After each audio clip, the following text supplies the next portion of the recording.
আসসালামু আলাইকুম everyone, welcome to my another blog. আশা করি সবাই ভালো আছেন। সো আমাদের এলাকাতে নতুন একটা ক্যাফে ওপেন হয়েছে, ছোটখাটো একটা ক্যাফে।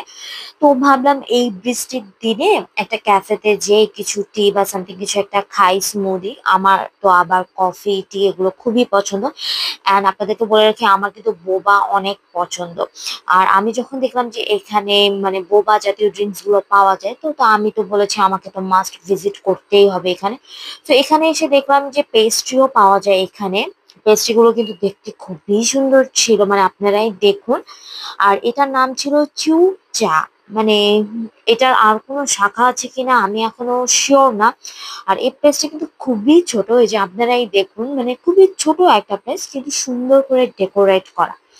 যে এখানে এসে আমি এই brown sugar with coconut and বোবা এই ড্রিঙ্কসটা নিই। আর ড্রিঙ্কসটা কিন্তু খুবই মজা ছিল। আর যারা আপনার মানে কোকোনাট লাভার তাদের তো খুবই ভালো লাগবে। আর আমি পেস্ট্রির মধ্যে লেমন টার্ট এই পেস্ট্রিটা নিই। মানে এটা দেখতে যেমন সুন্দর, গাইস বিলিভ মি, যখন আমি এটাতে একটা বাইট দিয়েছি অনেক মজা ছিল। আমার তো অনেক ভালো লেগেছে গাইস, এখন আপনারাও ট্রাই করতে পারেন। সো আজকে এতটুকুই, ভালো থাকবেন সবাই, আবারও দেখা হবে, খোদা হাফেজ।